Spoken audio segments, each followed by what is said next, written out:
Will you sit down?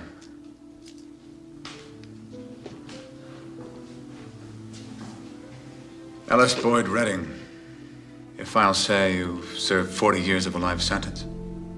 You feel you've been rehabilitated? Rehabilitated? Well, now, let me see. You know, I don't have any idea what that means. Well, it means you're ready to rejoin society. I know what you think it means, Sonny. To me, it's just a made-up word. A politician's word, so that young fellas like yourself can wear a suit and a tie and have a job. What do you really want to know? Am I sorry for what I did? Well, are you? There's not a day goes by I don't feel regret. Not because I'm in here, because you think I should. I look back on the way I was then. A young, stupid kid who committed that terrible crime. I want to talk to him. I want to try to talk some sense to him. Tell him the way things are. But I can't. That kid's long gone. This old man is all that's left. I gotta live with that. Rehabilitated. It's just a bullshit word. So you go on and stamp your form, Sonny, and stop wasting my time. Because to tell you the truth, I don't give a shit.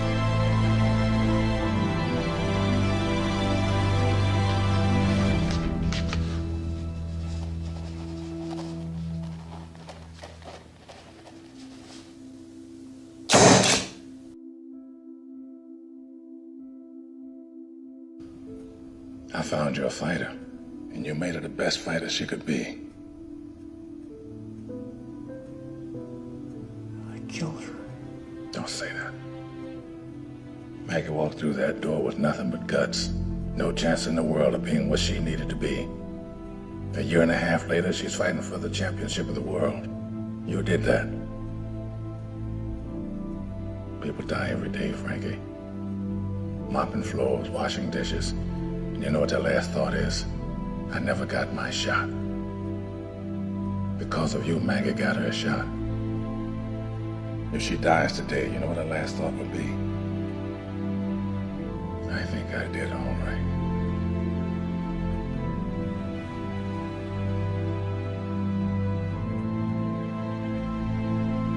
I know I could rest with that.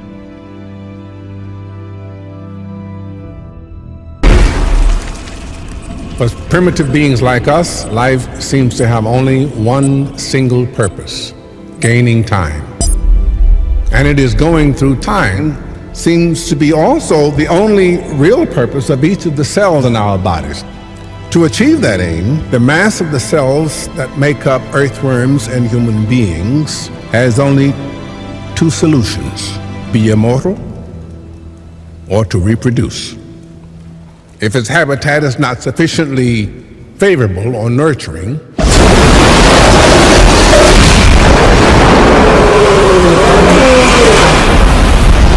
the cell will choose immortality. In other words, self-sufficiency and self-management. On the other hand, if the habitat is favorable,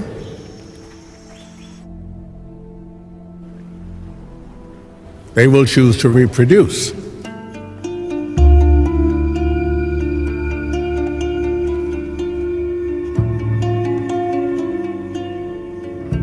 That way, when they die, they hand down essential information and knowledge to the next cell, which hands it down to the next cell, and so on.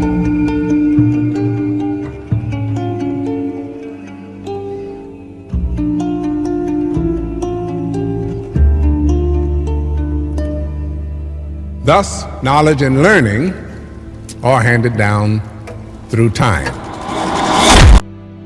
Let's Let's imagine for a few moments what our life would be like if we could access, let's say, 20% of our brain's capacity. This first stage would give us access to and control of our own body. Sir, Yes. has it been proved scientifically? Well, for the moment, it's just hypothesis, I confess. But if you think about it, it's troubling to realize that the Greeks, the Egyptians, and the Indians had notion of cells centuries before the invention of the microscope. And what to say about Darwin, whom everybody took for a fool when he put forth his theory of evolution? It's up to us to push the rules and laws and go from evolution to revolution. 100 billion neurons per human, of which only 15% are activated. There are more connections in the human body than there are stars in the galaxy. We possess a gigantic network of information to which we have almost no access. Sir, Yes. and what will be the next stage? Well, the next stage would probably be control of other people. But for that, we would need to access at least 40% of our brain's capacity. After control of ourselves and others would come control of matter. But now we're entering into the realm of science fiction, and we don't know any more than a dog who watches the moon. Excuse me, sir, Yes. but what would happen if, for some reason, we ignore somebody unlocked 100% of the cerebral capacity? 100%? Yes? I have no idea.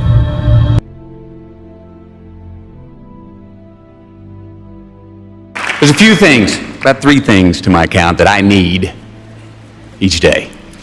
One of them is something to look up to, another is something to look forward to, and another is someone to chase. Now, first off, I want to thank God, because that's who I look up to. He has graced my life with opportunities that I know are not of my hand or any other human hand. He has shown me that it's a scientific fact that gratitude reciprocates. In the words of the late Charlie Lawton, who said, when you got God, you got a friend, and that friend is you. To my family, that's who and what I look forward to. To my father, who I know is up there right now with a big pot of gumbo. He's got a lemon meringue pie over there. He's probably in his underwear, and he's got a cold can of Miller Lite, and he's dancing right now. To you, Dad, you taught me what it means to be a man. To my mother, who's here tonight, who taught me and my 2 older brothers, demanded that we respect ourselves. And what we in turn learned was then we were better able to respect others. Thank you for that, Mama. To my wife, Camilla, and my kids, Levi, Vita, and Mr. Stone, the courage and significance you give me every day I go out the door is unparalleled. You are the 4 people in my life that I want to make the most proud of me. Thank you. And to my hero, that's who I chase. Now, when I was 15 years old, I had a very important person in my life come to me and say, who's your hero? And I said, I don't know, I got to think about that. Give me a couple of weeks. I come back 2 weeks later. This person comes up and says, who's your hero? I said, I thought about it. You know who it is? I said, it's me in 10 years. So I turned 25 10 years later. That same person comes to me and goes, so are you a hero? And I was like, not even close. No. She said, why? I said, because my hero is me at 35. So you see, every day, every week, every month, and every year of my life, my hero is always 10 years away. I'm never going to be my hero. I'm not going to attain that. I know I'm not. And that's just fine with me, because that keeps me with somebody to keep on chasing.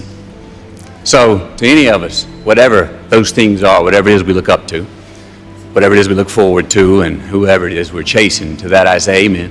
To that I say, all right. To that I say, just keep living, huh? Thank you.